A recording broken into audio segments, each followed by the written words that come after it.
संयुक्तम् नित्यं ध्यायन्ति योगिनः कामदं मोक्षदं चैव ओंकाराय नमो नमः। ओम शांति शांति शांति। मेरे साथ प्रतिज्ञा करें। मैं प्रतिज्ञा करती हूँ आजीवन यम नियम का पालन करूंगी। मैं प्रतिज्ञा करती हूँ फर्स्ट टाइम में नेट जेआरएफ क्लियर करूंगी। मैं प्रतिज्ञा करती हूँ विश्व में योग का पताका फहराऊंगी। मेरी संकल्प शक्ति सुदृढ़ है, पवित्र है, अबाध्य है। ओम ओम ओम। मैं अपनी संकल्प शक्ति से सब कुछ कर सकती हूँ। ओम ओम ओम। मेरे पास अजय मनोबल है। ओम ओम ओम। तो वे दोनों हैंड्स को रब करेंगे, आंखें ढकें और आएगा। सभी को नमस्कार और आज की क्लास हम स्टार्ट करते हैं। तो थोड़ा सा इंट्रोडक्शन दे देंगे कोई भी एक स्टूडेंट। कल हमने क्या पढ़ा था उसके बारे में बताएं।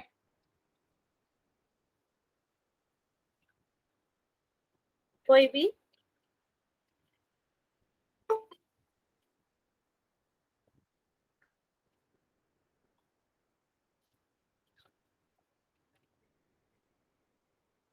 महुआ पाल जी आप बताएं। मैम मैं कल इनिशियल क्लास करके मुझे क्लास छोड़ना पड़ा था मैम, मैंने देखा नहीं अभी तक वीडियो। ओके।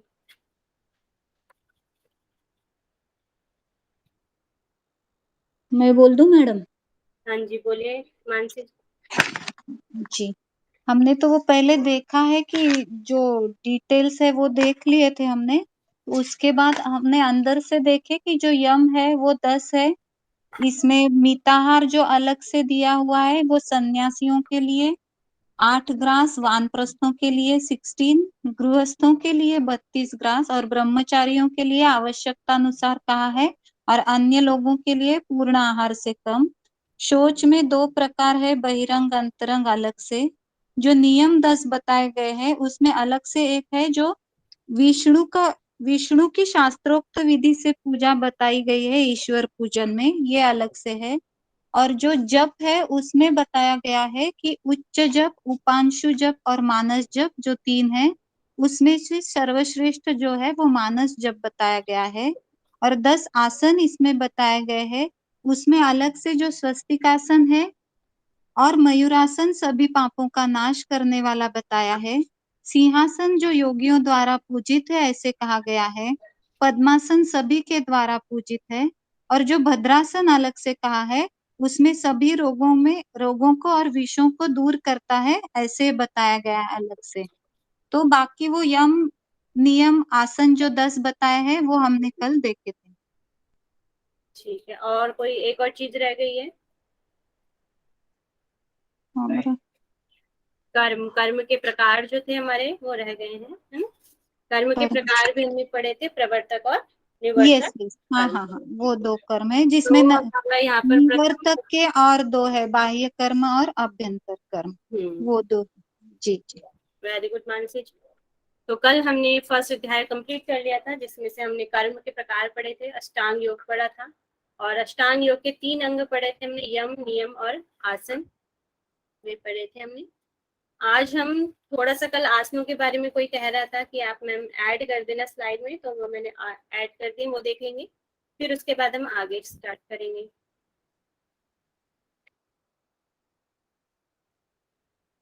तो हम पेपर 2 यूनिट 5 कर रहे हैं। तो इसमें आजकल वशिष्ठ संहिता हम पढ़ रहे हैं।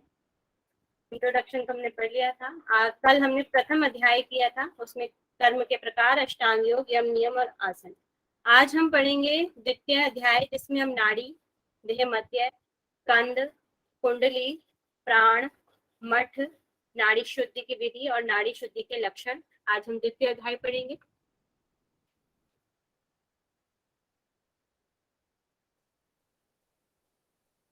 नेक्स्ट ये आसन थे कल। आसनों के बारे में कल पिक्चर सही से नहीं थी, यहाँ पे मैंने कर दिया आज ऐड। स्वस्तिक आसन है, ये है गौमुख आसन, आपको इस तरीके से करना है। जो पद्मासन दिया है उसमें बद पद्मासन की तरह ये करना है। और नेक्स्ट है वीरासन, इसमें अर्ध पद्मासन की जो स्थिति है वह वीरासन की स्थिति यहाँ पे, ये सिंहासन है।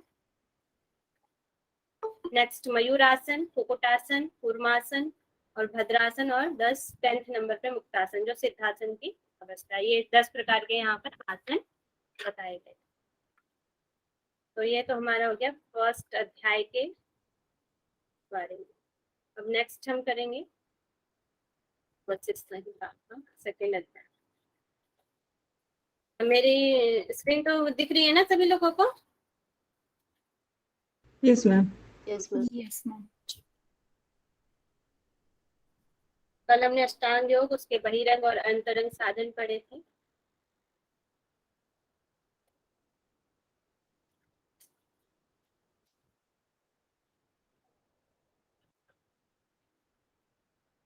आज द्वितीय अध्याय हम पढ़ेंगे। इसमें नाड़ियों का वर्णन, इसमें 72,000 नाड़ियां, उसमें से 14, उसमें से 3 और उसमें से भी एक सर्वश्रेष्ठ यहाँ पर बताई है। फिर है देह मध्य, फिर कंद, कुंडली, वायु का स्थान एवं कार्य, और योगाभ्यास के लिए मठ, और नाड़ी शुद्धि से पूर्व क्या तैयारी करनी है उसके बारे में वर्णन है। आसन और दिशा आदि का वर्णन वहाँ पे किया है। नाड़ी शुद्धि की विधि और नाड़ी शुद्धि के चिन्ह वहाँ पे बताए गए। तो आज हम सेकेंड अध्याय पढ़ेंगे।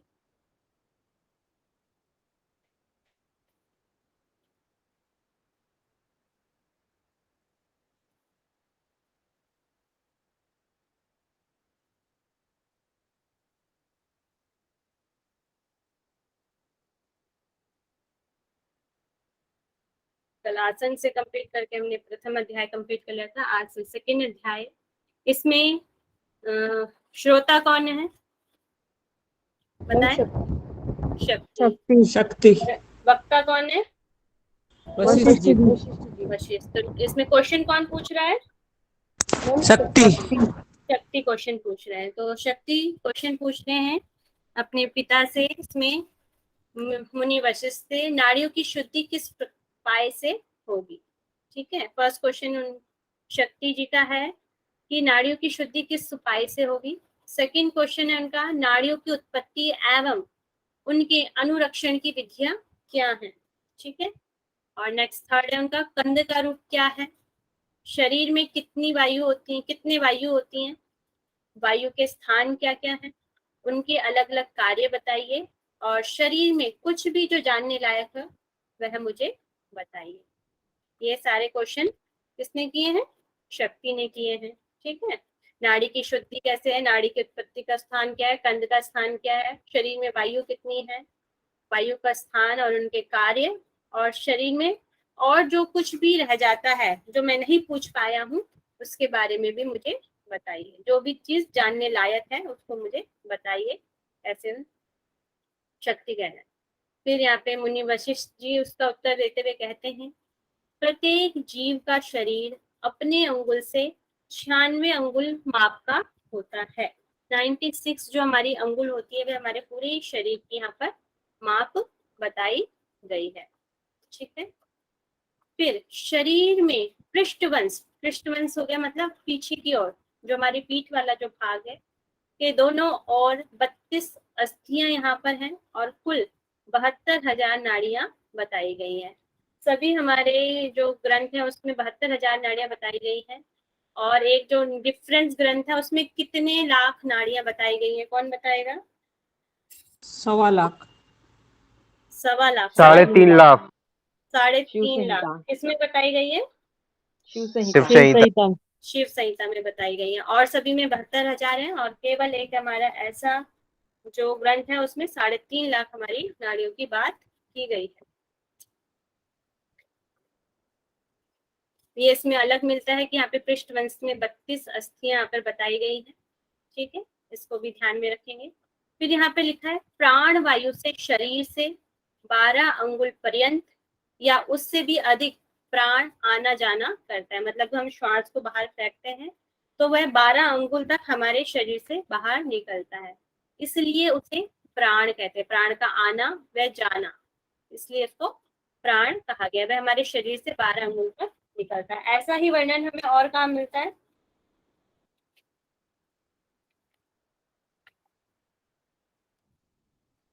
लर्न है किसी को? किसी को ब्राह्मण उपनिषद में ऋषि को 12 ब्राह्मण अंगुल। उपनिषद में 12 अंगुल वहां पर बताया गया है। और कहाँ पर 12 अंगुल बताया गया है?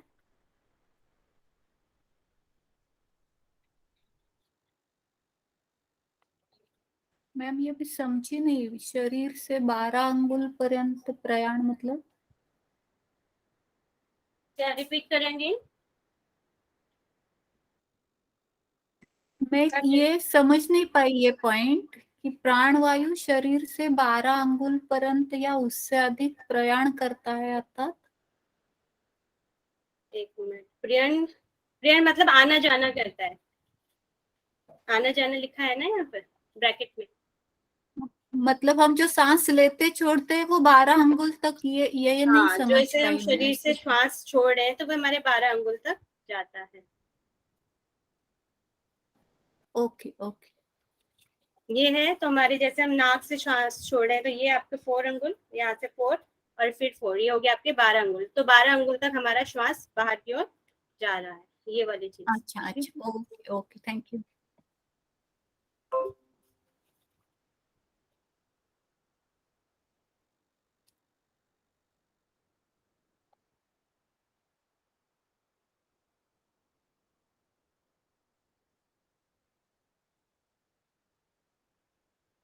नेक्स्ट बात करेंगे हम देह मध्य में। आगे ये तो हमारे प्राण की बात होगी। और मैं बात कर रही थी कि ऐसे ही हमें हमारे जो प्राणों की चर्चा है वो कहाँ की गई है। हमारी ऐसे प्राणों की चर्चा हमें मिलती है घरेण संहिता में। ठीक है, घरेण संहिता में भी ये बताई गई है। वहां पे गायन के लिए अलग बताई गई है, भोजन के लिए अलग बताई गई है। गायन के लिए 16 प्राण की आवश्यकता होती है, भोजन के लिए 20 की और मार्ग पर चलने के लिए 24 की। इस तरीके से वहां पर अलग अलग बताई गई है। और ऋषि को ब्राह्मण उपनिषद में भी बताया गया है। नेक्स्ट है देह मध्य में तप्त स्वर्ण के समान ज्योतिर्मय स्थान है। अभी हमने उपनिषद पढ़े थे, उपनिषदों में हमने पढ़ा था योनि का स्थान पढ़ा था हमने। कहाँ पर होता है योनि का स्थान, बताएं कोई भी?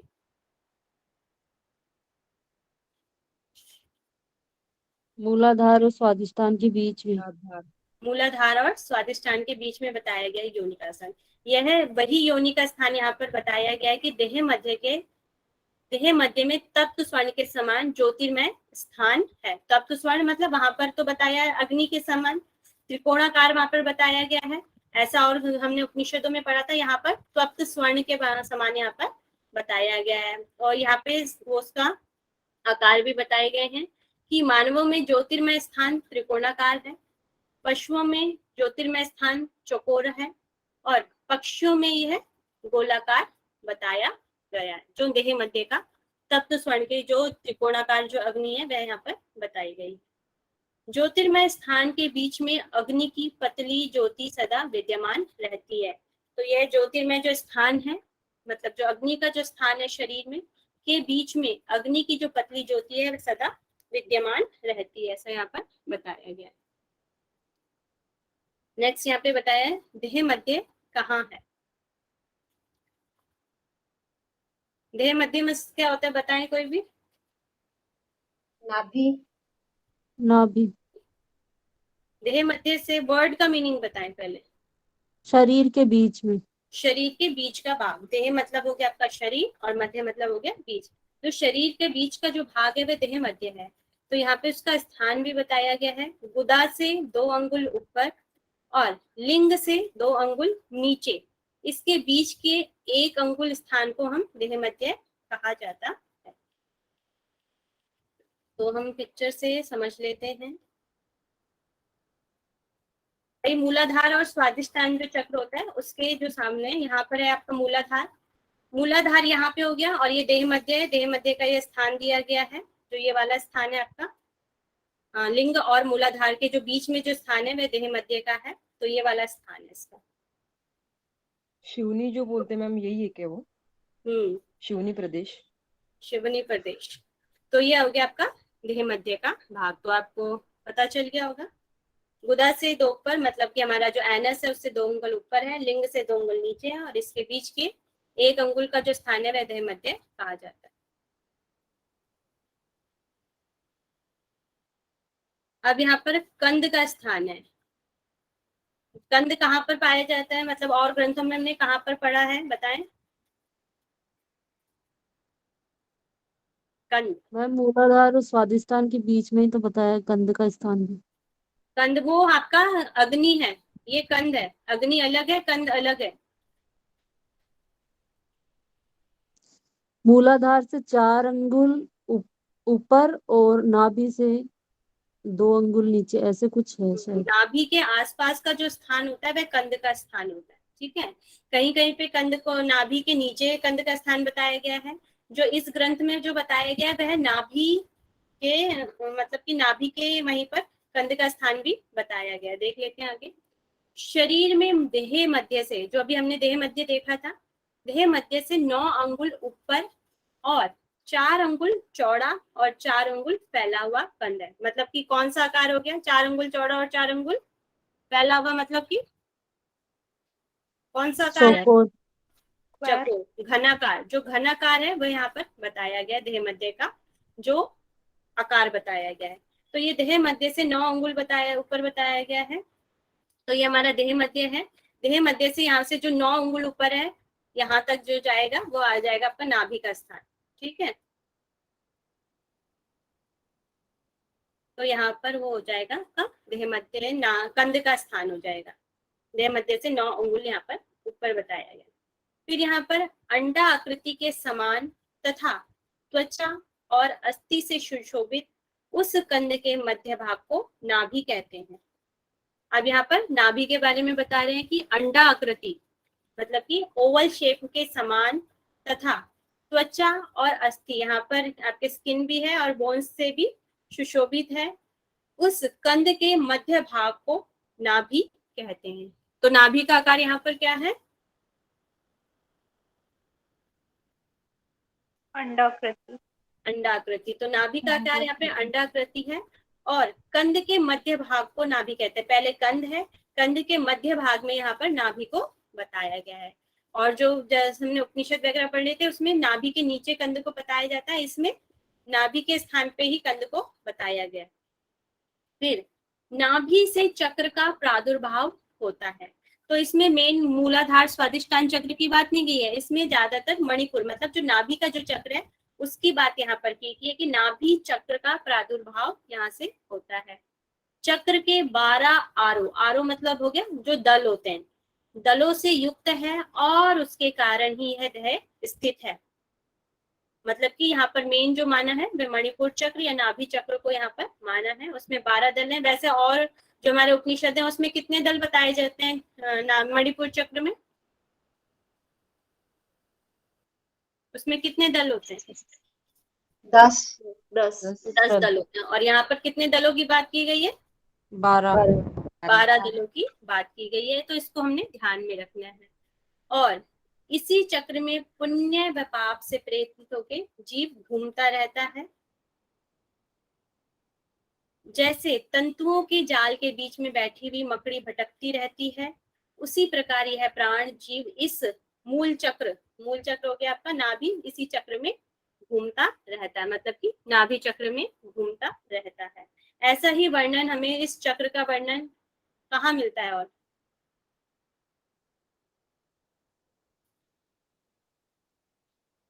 बताएं। श्वेतासुर उपनिषद। श्वेतासर में नहीं है, वहां पे तो कुंडली का ही वर्णन नहीं है। मकड़ी के जाले का तो है शायद मैम। मकड़ी का जाले का है, ये मुझे नाभि चक्र के बारे में बताएं।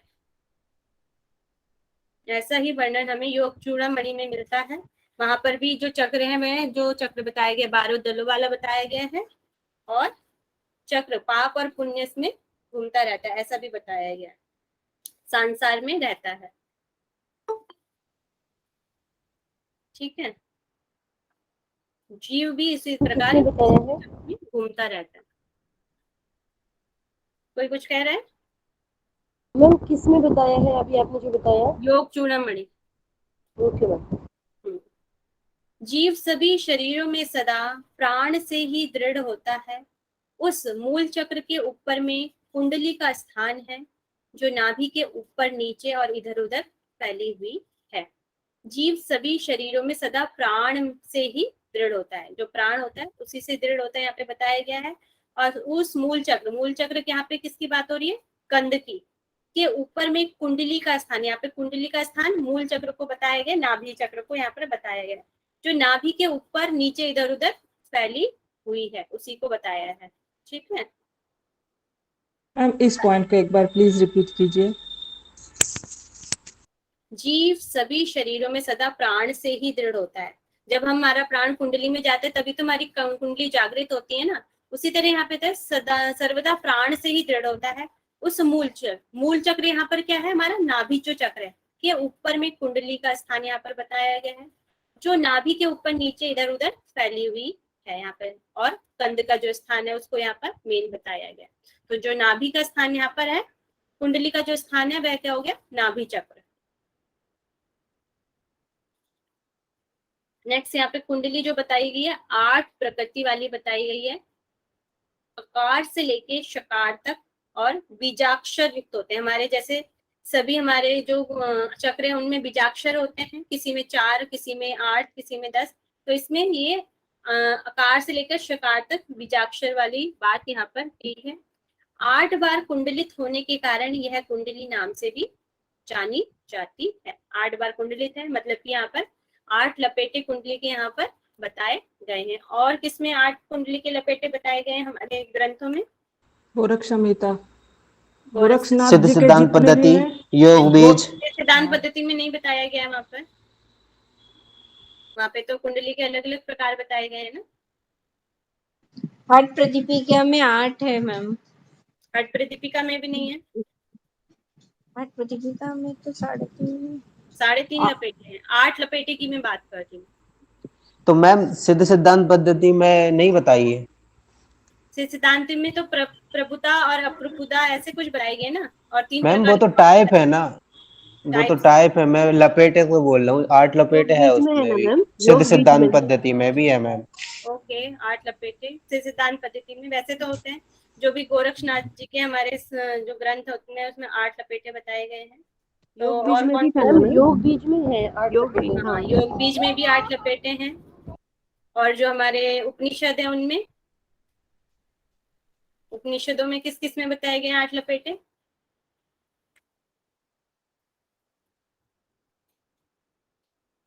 त्रिशुको गोरखनाथ जी की सभी ग्रंथ में 8 है ना।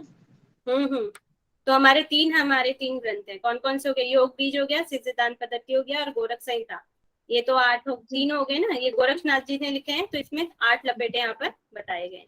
और एक हो गया आपका त्रिशुको ब्राह्मण उपनिषद, और हो गया एक योग चूड़ामणि। ये 2 उपनिषद है जिसमें 8 लपेटे आपके कुंडली के बताए गए। ठीक है,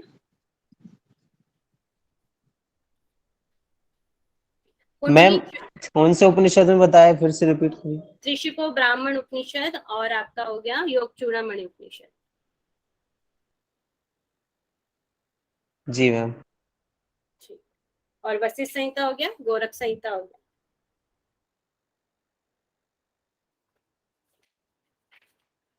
कुंडली सुषुम्ना में वायु के संचार को रोककर कुंडलाकार रूप में स्थित होती है, मतलब कि गोल गोल घूमे रहती है। कुंडली सुषुम्ना के वायु में संचार में रोककर, सुषुम्ना में वायु को प्रवेश नहीं करने देती कुंडली को, ठीक है। तो ये कुंडलाकार रूप में वहां पर स्थित होती है। योगाभ्यास में अपान वायु के द्वारा अग्नि तत्व के साथ जगती है। अग्नि तत्व क्या हो गया यहाँ पर? वहिनी, जो हम वहिनी क्या बोलते हैं, वहिनी योग बोलते हैं ना, वही यहाँ पर अग्नि तत्व हो गया।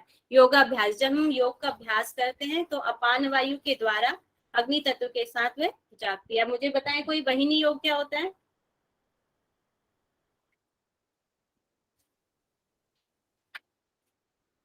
बताएं, मैं काफी बार बता चुकी हूँ उपनिषद जब हमने पढ़े थे।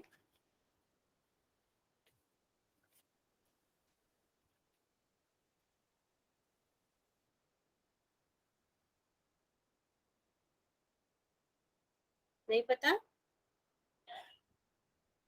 मैम वो प्राण वायु को ऊपर नीचे लाते हैं और अपान वायु को ऊपर उठाते हैं, तो जहाँ पे उनका मिलन होता है वहां पे कहलाता है अग्नियोग। चलिए, थोड़ा थोड़ा ठीक है और थोड़ा थोड़ा।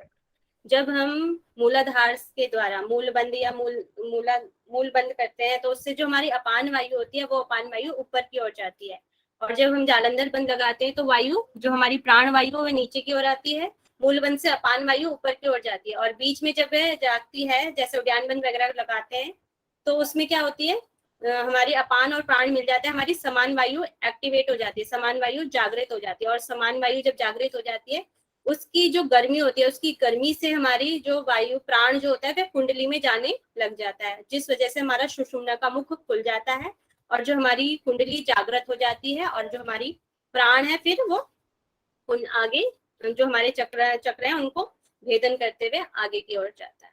ठीक है, ये हो गया आपका। दोबारा बताइए प्लीज मैम, एक बार दोबारा बता दीजिए। क्या कह रहे हैं? एक बार दोबारा बता दीजिए प्लीज मैम।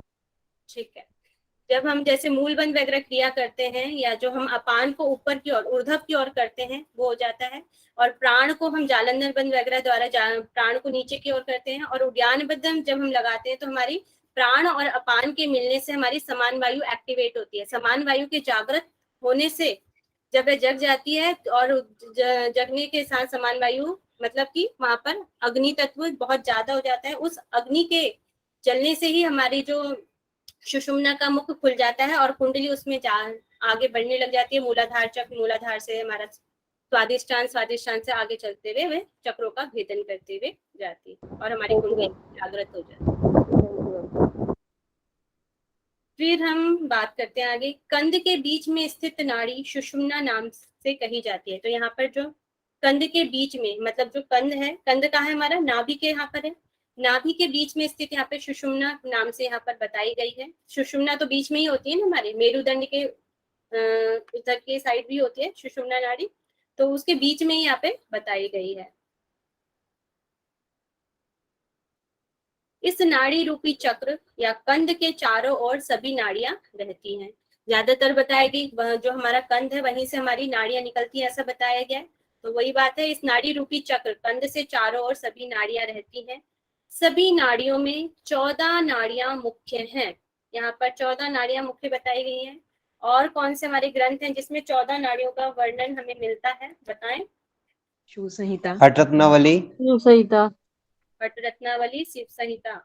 ठीक है, तो हमारे 3 ग्रंथ हैं जहां पर हमें 14 नाड़ियों का वर्णन मिलता है।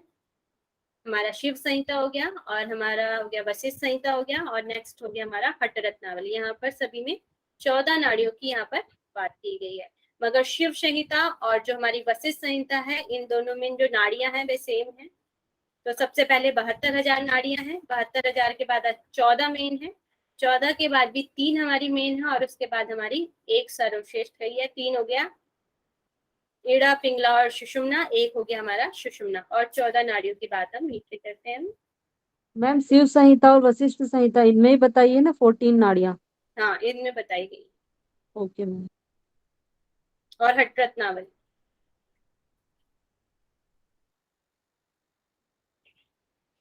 नेक्स्ट है सुषुम्ना। जो 14 नाड़ी उनमें से पहली नाड़ी सुषुम्ना, इड़ा, पिंगला, सरस्वती, कुहू, वरणा, वरणा या वर्णी ऐसी कुछ लिखा हुआ है ये, और यशस्वनी, पूषा, पैस्वनी, शंखनी, गांधारी, हस्तजिह्वा, विश्वोदरा और अलम्बुषा। ये हमारी यहाँ पे 14 नाड़ियां बताई गई हैं। सुषुम्ना को यहाँ पे सूक्ष्म अयक्त तथा वैष्णवी विश्व तत्व पाक भी कही गई है। अव्यक्त, व्यक्त मतलब जिसे प्रकट ना किया जा सके, तो सुषुम्ना के यहाँ पर बहुत ही इसको अव्यक्त भी बोला गया यहाँ पर और वैष्णवी भी बोला गया है। क्यों वैष्णवी क्यों बोला गया यहाँ पर? जो मुनि वशिष्ठ थे वो किसकी पूजा करते थे ज्यादातर? विष्णु जी की। विष्णु की। विष्णु की, इसलिए यहाँ पर उसको वैष्णवी भी कहा गया है सुषुम्ना को, और विष्णु तत्व पाक भी कही गई है। वैष्णवी भी उसको एक नाम कहा जा सकता है कि वैष्णवी कहा गया है, और सूक्ष्म अव्यक्त भी उसको यहाँ पर कहा गया है कि सुषुम्ना सूक्ष्म अव्यक्त है।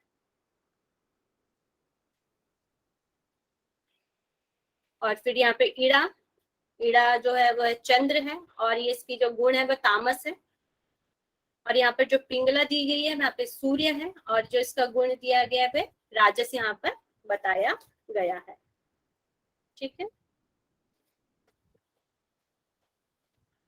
फिर ईड़ा और पिंगला दोनों रात और दिन रूप से संपूर्ण काल से नियामक होते हैं और सुषुम्ना काल का भक्षण करने वाली है। मतलब कि जब हमारे ईड़ा पिंगला दोनों चलते रहते हैं तो हमारे जो आयु है वह कम होती रहती है।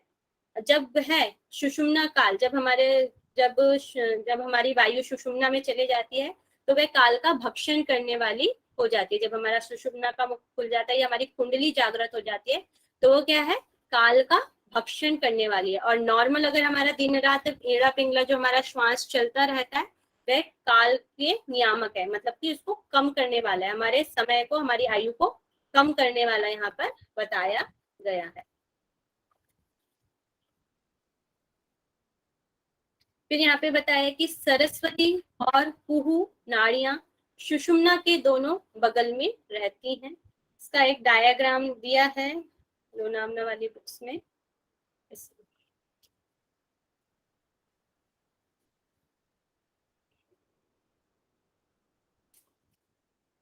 तो इसमें इस चीज से यहाँ पे नाड़ियों को बताया गया है। ये हमारा पृष्ठ भाग है, मतलब पीठ वाला जो भाग है, ये अग्र भाग है, ये बायां भाग है, और ये हमारा दायां भाग यहाँ पर बताया गया।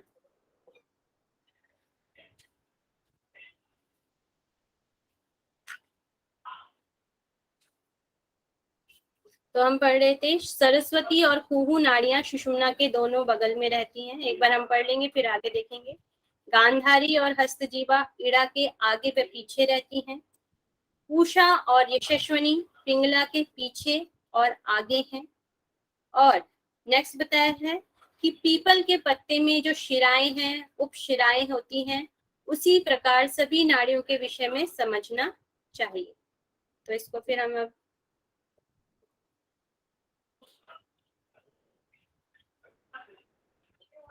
एक मिनट देंगे। मैंने पीपल के पत्ते का डिस्क्रिप्शन आगे भी कहीं आया था ना?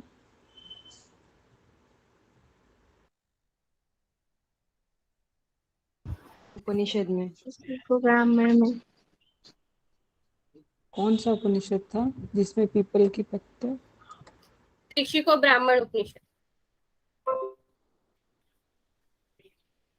ये हमारा पीपल का पत्ता है। पीपल के पत्ते में जैसे ही शिराएं और उपशिराएं होती है, दिख रहे हैं ना आपको, छोटी छोटी ये शिराएं हैं, उपशिराएं हैं। तो इसी के आधार हमारे शरीर में भी नाड़ियों को यहाँ पर बताया गया है।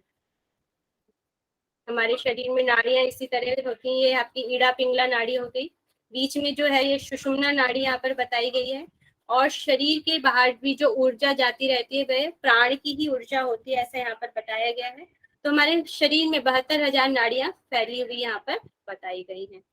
जो हमारी 3 नाड़ियां हैं इसमें से ये ईड़ा, फिर पिंगला जो ब्लू नाड़ी जा रही है, और जो बीच में जो येलो जो नाड़ी जा रही है वह सुषुम्ना यहाँ पर बताई गई है। ठीक है,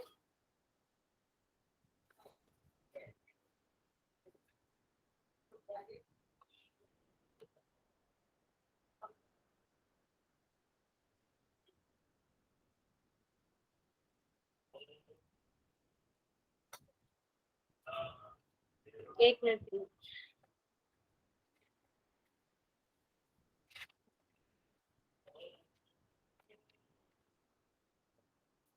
नेक्स्ट यहाँ पे बताया गया है, ये है आपकी सुषुम्ना नाड़ी। तो यहाँ पे बताया गया सरस्वती और कुहू नाड़ियां सुषुम्ना के दोनों बगल में रहती हैं। तो यह हमारा सुषुम्ना, और ये हो गया आपका सरस्वती, और ये हो गया आपका कुहू। तो सरस्वती और जो कुहू नाड़ियां होती हैं वह बगल में रहती है किसके, सुषुम्ना नाड़ी के। ठीक है, फिर नेक्स्ट दिया हुआ है यहाँ पर गांधारी और हस्तजीवा जो होती है वह ईड़ा नाड़ी के आगे पीछे होती है। यहाँ पे ईड़ा नाड़ी है, ये आगे पीछे इसकी कौन सी नाड़ियां रहेंगी, गांधारी और हस्तजीवा मैम रहती है। सरस्वती और कुहू के बारे में दोबारा से बताइए ना, समझ में नहीं आया। सरस्वती और जो कुहू नाड़ी है वह नाड़ियां सुषुम्ना के दोनों और रहती हैं, बगल में रहती है। ये सुषुम्ना नाड़ी है, ये पृष्ठ भाग है, मतलब हमारी पीठ का भाग है, और ये हमारा अग्र भाग है। तो इसके दोनों बगल में रहती है सुषुम्ना नाड़ी के। मतलब दाएं बाएं तो ईड़ा और पिंगला रहती है, और ऊपर ये नीचे की आगे तरफ। पीछे है ना, बगल में। Okay okay. ईड़ा नाड़ी के गांधारी और हस्तजीवा है। और फिर पूषा और यशस्विनी, जो पूषा और यशस्विनी है वह पिंगला के आगे पीछे रहती हैं।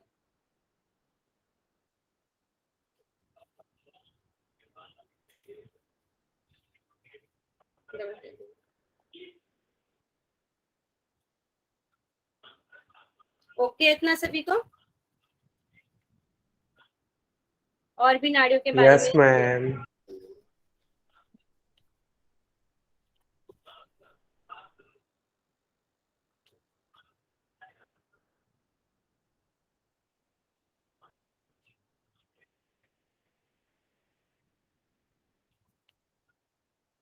पीपल के पत्ते का तो आपको समझ में आ ही गया होगा। पीपल के पत्ते में जो शिराएं व उपशिराएं होती हैं, उसी प्रकार सभी नाड़ियों में विषम समझना चाहिए।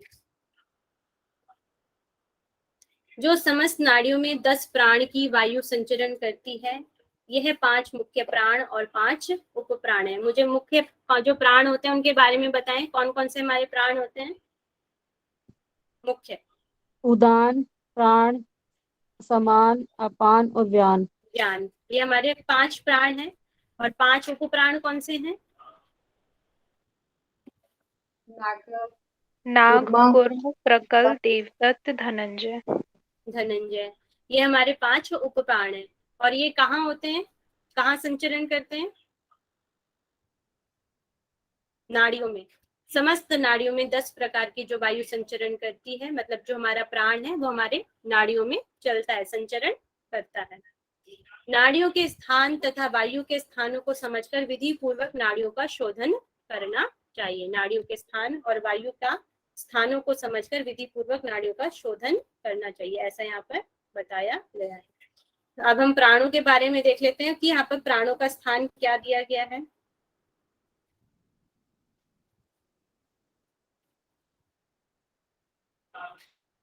वशिष्ठ जी के अनुसार इन नाड़ियों में संचार करने वाली 10 हैं। प्राण, अपान, समान, उदान, व्यान, नाग, कूर्म, कृकल, देवदत्त, धनंजय। इन सभी का शरीर में यथाक्रम स्थान एवं कार्य निम्न प्रकार से है। एक बार त्रिक्षिको ब्राह्मण उपनिषद में से ये क्वेश्चन आ चुका है कि प्राण का स्थान क्या है। जो अभी तक हम प्राण के स्थान जो हम पढ़ते थे, ये उनसे अलग यहाँ पर बताए गए हैं। तो यहाँ पर इसको ध्यान लिखेंगे। त्रिक्षिको ब्राह्मण उपनिषद में भी सेम प्राण दिए गए हैं, और यहाँ पर वशिष्ठ संहिता में भी। मैंने 1-2 दिन पहले भी बताया गया था कि जो हमारा वशिष्ठ संहिता और हमारा जो त्रिक्षिको ब्राह्मण उपनिषद है, उसमें कुछ समानता यहाँ पर मिलती है। तो हमारी जो वायु है, जो हमारा प्राण है, इसका स्थान कहाँ कहाँ पर है? कंद में है। कंद मतलब नाभि के यहाँ पर जो हमने पढ़ा था। मुख में है, नासिका में है, हृदय में है, नाभि और पादंगुष्ठ। पादंगुष्ठ हो गया हमारा अंगूठे वाला जो भाग है, उसमें यहाँ पर प्राण का स्थान यहाँ पर बताया गया है। और इसका कार्य क्या है? श्वसन है, जिह्वर और कफ और खांसना आदि है, मतलब जमाई लेना हो जाएगा। फिर जो अपान, अपान कहाँ पे इसका स्थान दिया हुआ है? मैम, कंद कहाँ पे रहता है? अभी पढ़ा था ना हमने कंद, कहाँ पे? नाभि के यहाँ पर पढ़ा था ना कंद। इसमें नाभि भी अलग दिया और कंद भी अलग दिया है। नहीं, कंद के अंदर यहाँ पे नाभि बताई गई है वशिष्ठ संहिता के अनुसार। नाभि, कंद यहाँ पे चकोर बताया है, उसके अंदर अंडाकार नाभि को बताया गया। नाभि के अंदर कंद आएगा। कंद के अंदर नाभि बताई गई है यहाँ पे। अच्छा, कंद के अंदर नाभि। ठीक, ओके। यहाँ पर अपान है। अपान यहाँ पर लिंग, गुदा, उरु, उरु मतलब थाइस, अंडकोश, पिंडली, जानू, कमर और नाभि मूल। यहाँ अपान, अपान मतलब नाभि से नीचे जो भी हमारे नाभि मूल, नाभि से नीचे के जो भी हमारे अंग हैं, वहाँ पे अपान वायु यहाँ पर रहती है। ठीक है। और इसका कार्य क्या है? मल मूत्र आदि का विसर्जन करना। ये कार्य तो जो हम नॉर्मली पढ़ते हैं उसमें भी यही दिया रहता है। नेक्स्ट समान, जो है संपूर्ण शरीर में यहाँ पर बताई गई है। और जो दूसरे टेक्स्ट है उनमें संपूर्ण शरीर के लिए कौन सी वायु यूज होती है? ज्ञान। तो इसको ध्यान में रखेंगे। वशिष्ठ संहिता और त्रिक्षिको ब्राह्मण उपनिषद में जो संपूर्ण शरीर में जो वायु है वो समान में दी गई है। तो इसका कार्य क्या है? वृद्धि है। अन्न रस का संपूर्ण शरीर में संचरण व पोषण करना है, वृद्धि करना है। और जो हम अन्न खाते हैं, अन्न रस का संपूर्ण शरीर में संचरण करवाता है। फिर नेक्स्ट है उदान मैम वायु। बोलिए। मैम, जो अपान वायु है ना, वो बता रहा है नाभि मूल में, तो नाभि और नाभि मूल ये बता दीजिए ना फिर से। नाभि मूल, नाभि तो ऊपर का क्षेत्र हो गया। नाभि मूल जहाँ पर खत्म होती होगी, नाभि से नीचे नीचे जो हमारे अंग होते होंगे वो वाले अंग होंगे। नाभि मूल तो वही हो गया ना, नाभि से नीचे नीचे जो जाएंगे। नाभि जहाँ से स्टार्ट हो रही है अच्छा उसके नीचे नीचे। गुरु आपने जी बताया मैम। क्या कह रहे हैं? गुरु आपने बताया थाइस को। उरु, हाँ, उरु मतलब थाइस।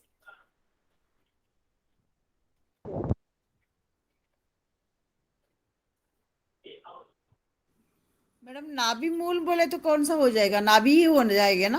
हाँ हाँ, नाभि है। नाभि के नीचे से जस्ट जो शरीर के हमारे सारे अंग शुरू होंगे वो हो जाएंगे, नाभि से नीचे। ठीक है। और इसमें प्राण में कहाँ है? कंद, मुख, नासिका, हृदय, नाभि और पादांगुष्ठ बोले तो अपना पैर। पैर का अंगूठा, बड़ा अंगूठा, बिग टो।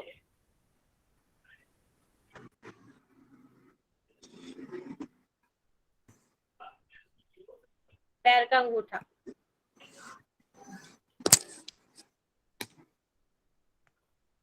नेक्स्ट है उदान। सभी संधियां, जॉइंट, संधियां मतलब हमारे हो गए जॉइंट्स। हस्त, हस्त मतलब हाथ, और पाद मतलब पैर। तो हमारे सभी संधियों में, हाथ में और पैर में उदान वायु रहती है। और ये क्या करती है? शरीर का उन्नयन करती है, शरीर को वृद्धि। उन्नयन का एग्जैक्ट मीनिंग तो नहीं पता मुझे, वृद्धि या विकास के लिए यूज हुआ होगा। नेक्स्ट है व्यान। व्यान कहाँ कहाँ रहता है? कान में, आंख का मध्यवर्ती कुटी में, नासिका, गला व चक्षु प्रदेश यहाँ पे दिया गया है। जिसका कार्य क्या है? हान है, उपादान है एवं चेष्टाएं जो दी है वो दिया गया है। नेक्स्ट जो हमारे 5 उपप्राण हैं, उपप्राण नाग, कूर्म, कृकल, देवदत्त, धनंजय। इसमें त्वचा और हड्डी इत्यादि में ये पाया जाता है, जो ये 5 तत्व हैं। और जो हमारे टेक्स्ट मिलते हैं उनमें तो अलग अलग जगह पे बताए गए, यहाँ पे त्वचा और हड्डी में यहाँ पर बताए गए हैं। और इनके कार्य दिए गए हैं। जो नाक का कार्य है उद्गार है। कूर्म है, कूर्म का निमिमेश है, मतलब कि आंखों को झपकना, जो पलकों को झपकना वगैरह होता है वो हो जाएगा उन्मेष। क्रिकल मतलब छींकना यहाँ पे बताया गया है। देवदत्त का तंद्रा यहाँ पे बताया गया है। और धनंजय का सूक्ष्मता बताया गया। और टेस्ट में धनंजय के बारे में क्या कहा गया है? मृत्यु के बाद तक रहता के है बाद ये। तक रहता है। और इसमें यहाँ पर क्या पता है? सूक्ष्मता आदि के लिए बताया गया है धनंजय। तो इस चीज को ध्यान में रखेंगे। एक बार हमारा प्राण का आ चुका है, इस बार क्या पता अपान का आ जाए या व्यान का आ सकता है। सर शिक्षुता बोले तो मैम? शुष्कता मतलब सूखा सूखा जो होता है ना, खुरदरा सा शुष्कता, जहाँ पर पानी की कमी हो। ड्राइनेस। ड्राइनेस। Okay okay. तद्रा? तंद्रा जैसे में नींद वगैरह आती है ना, उससे पहले की जो। ओ आभासी देना, आभासी। Okay ma'am. तंद्रा यानी आलस्य होगा ना मैम? आलस्य है।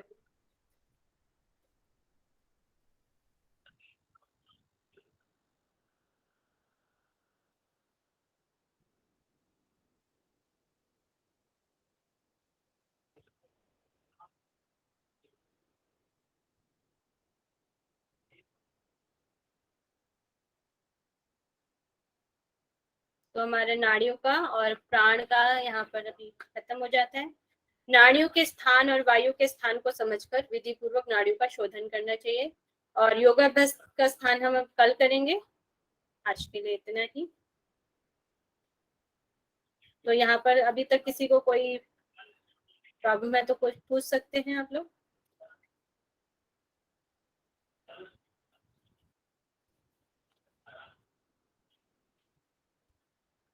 मैम एक बार वो सुषुम्ना के आगे पीछे बगल में वो लिखा है, वो बताइए ना, देखना है। ये वाला नहीं नहीं, वो नोट्स वाला।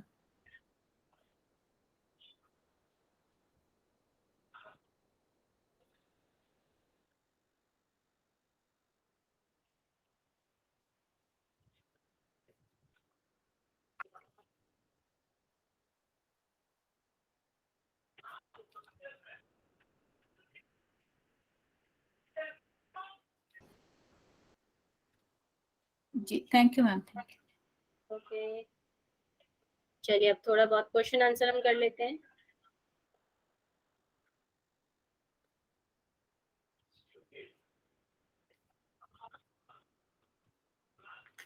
चलिए सबसे पहले बताएंगे आजकल हम क्या पढ़ रहे हैं, उसका नाम बताएं। वशिष्ठ संहिता। वशिष्ठ संहिता हम पढ़ रहे हैं। ये कौन से ग्रंथ का काल का समय क्या है? 1150 ईस्वी। सभी के आंसर आ रहे हैं।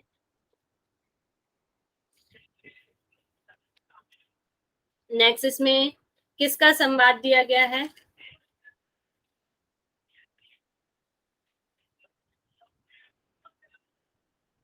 वशिष्ठ जी। वशिष्ठ जी और पुत्र शक्ति का यहाँ पर संवाद किया गया है। नेक्स्ट इसमें योग कौन कौन से बताए गए हैं?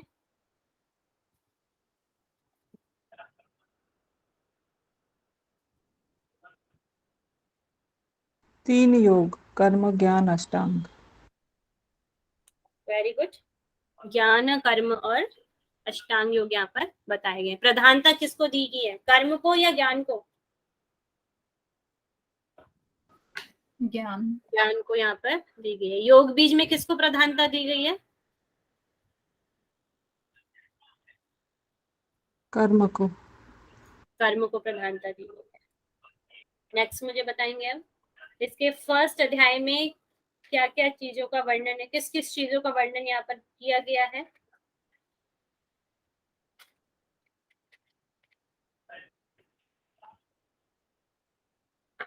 प्रमीला जी इसका आंसर करें।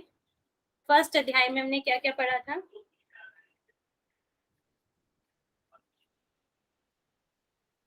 कर्म आसन यम नियम। कर्म आसन यम नियम और अष्टांग योग। अष्टांग योग का भी हमने वहां पर वर्णन, ठीक है। और अष्टांग योग के बहिरंग और अंतरंग बताएंगे। कितने कितने पहले तो ये बताएं। 4 है। ओके, सभी के आंसर भी आ रहे हैं। तृप्ति जी का, राधिका जी का, आयुषी जी का, नौरा जी का, राधिका, निशा 4 है। प्रत्याहार क्या है, बहिरंग है या अंतरंग है? अंतरंग। अंतरंग साधन यहाँ पर बताया गया है। ठीक है, अब मुझे बताएंगे कर्म। कर्म के प्रकार कितने हैं?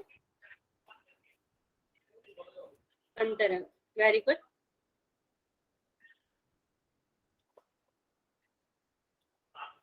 दो प्रकार यहाँ पर बताए गए हैं। कौन कौन से बताए गए हैं, नेम टाइप करें। निशा शुक्ला जी इसका आंसर करें।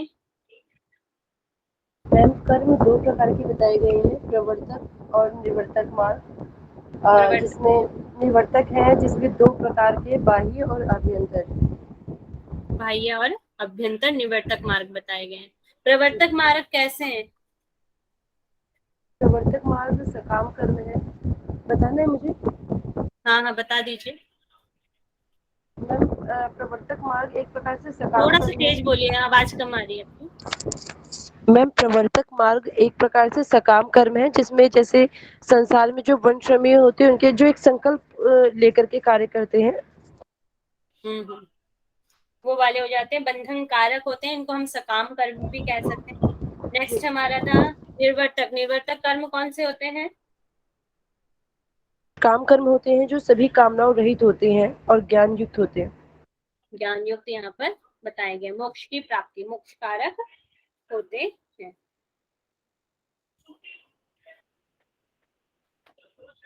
नेक्स्ट मुझे बताएंगे यम। यम कितने दिए गए थे? 10 दिए गए हैं। नियम,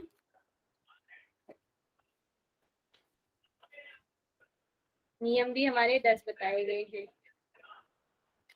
वह कौन सा आसन है जिससे विषों का नाश होता है, विष का नाश होता है, उसका नाम बताएं।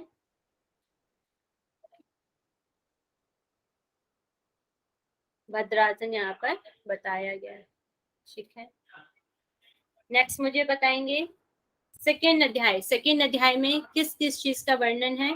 निशा, नौरा, निशा जी इसका आंसर करें। सेकेंड अध्याय में क्या क्या बात कही गई है? मैम नाड़ी के बारे में बताया है और मध्य देह के बारे में और कंद, कुंडली और ना जो नाड़ी शुद्धि की विधि बताई है, मठ के बारे में बताया गया है और नारी शुद्धि के लक्षण बताए। वेरी गुड नौरा जी, आपने सही आंसर किया। सभी का आंसर भी सही आ रहा है। नाड़ी शुद्धि और लक्षण, अभी हमने कंद के बारे में पढ़ा था, देह मध्य के बारे में पढ़ा था और नाभि चक्र के बारे में हमने पढ़ा था। ये सब बताया गया है। अब मुझे बताएंगे यहाँ पे जो ज्योतिर्मय स्थान है वह क्या है, किस आकार का है?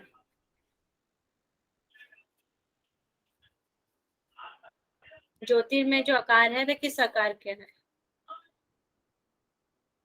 त्रिकोणाकार है, चकोर नहीं है। चकोर पशुओं में है, मानवों में त्रिकोणाकार है, पक्षियों में गोलाकार है। ठीक है, जो मानव है, मानव में त्रिकोणाकार बताई गई। अब मुझे बताएंगे इस ज्योतिर्मय का स्थान कहाँ पर है?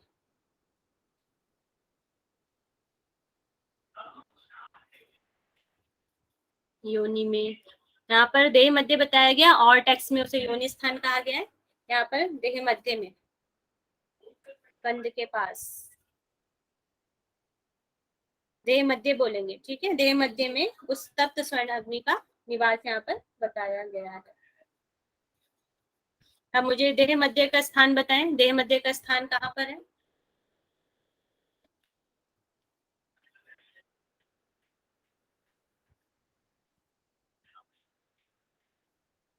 तृप्ति जी बताएं इसका आंसर। देह मध्य कहाँ पर है? मूलाधार के 2 अंगुल ऊपर मीन्स गुदा के और स्वादिष्टांग के 2 अंगुल नीचे, लिंग के 2 अंगुल नीचे नीचे बताइए। ठीक है, और देह मध्य का स्थान जो माप बताई गई है वो कितनी बताई गई है? 1 अंगुल यहाँ पर बताई गई है। देह मध्य का जो स्थान बताया गया 1 अंगुल। आयुष जी का आंसर भी आ गया है, वेरी गुड।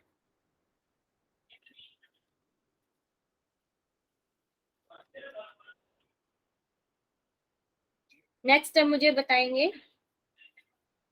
कंद। कंद का स्थान कहाँ पर है?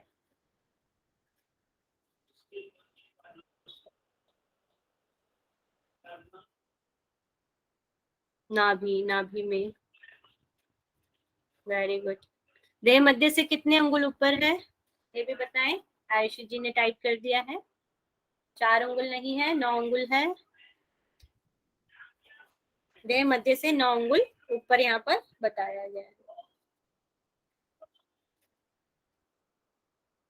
अब मुझे बताएंगे इसका आकार क्या है। कंद का क्या आकार बताया गया है?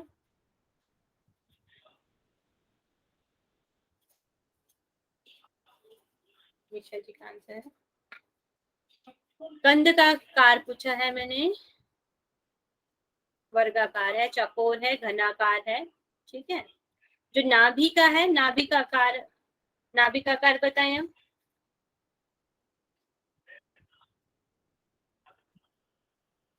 नाभि का आकार ओवल, यहाँ पर अंडाकार यहाँ पर दिया गया है।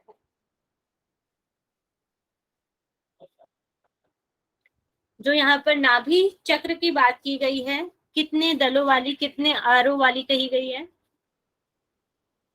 12, 12 आरों वाली यहाँ पर की गई है।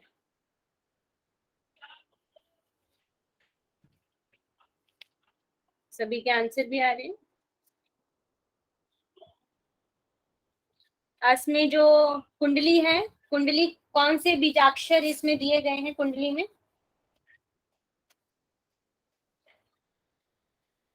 कहाँ से लेकर कहाँ तक है? निशा जी का आंसर आया है आकाश से शकार तक। मानसी जी का वेरी गुड। तो योगाभ्यास के द्वारा, किस योग के द्वारा ये जागृत होती है?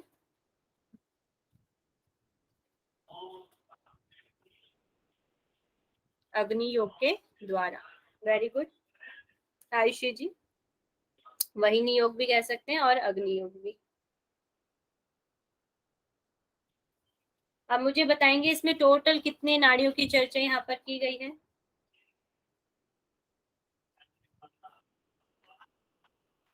टोटल है हमारी 72,000 नाड़ियां। जो मुख्य नाड़ियां हैं टाइप कर दिया सभी ने पहले ही, सौरभ जी, तृप्ति जी, और 14 नाड़ियां यहाँ पर मेन बताई गई हैं। ऐसे ही 14 नाड़ियां और हमें कहाँ कहाँ बताई गई हैं वो भी टाइप करें। पद्मा जी इसका आंसर करें, और किस ग्रंथों में हमें 14 नाड़ियां बताई गई हैं?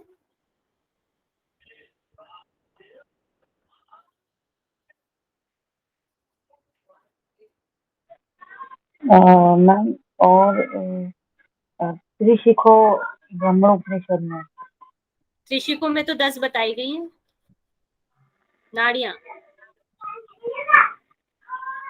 और मैम अष्टरत्नावली और शिव संहिता में बताई गई हैं। ठीक है जी मैम।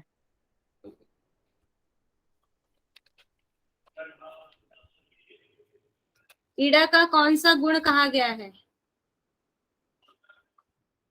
ईड़ा को कौन सी गुणी कहा गया है यहाँ पर?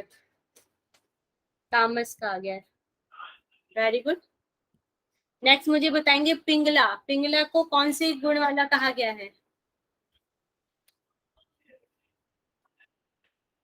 राजस, राजस गुण वाला यहाँ पर कहा गया है।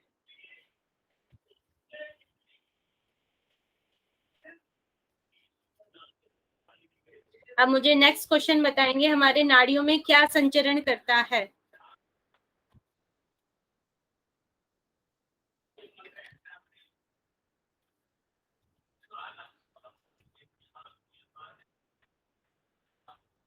प्राण।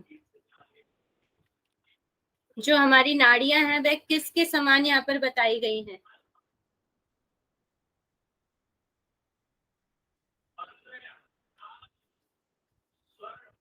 पीपल के पत्ते के समान यहाँ पर बताई गई।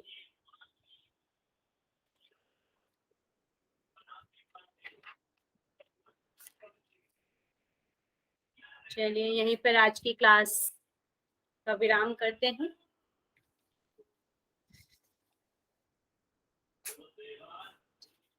सभी अपना कमर गर्दन सीधा कर लेंगे। लंबा गहरा श्वास।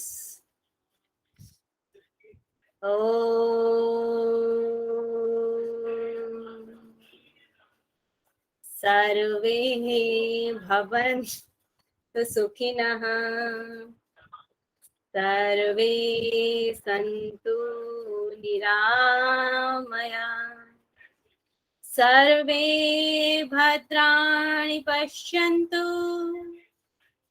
मा कश्चित् दुःखभाग् भवेत्। ॐ शान्तिः शान्तिः शान्तिः। ये दोनों हैंड्स को रब करेंगे, आंखें ढकें। किसी का कोई क्वेश्चन है तो पूछ सकते हैं।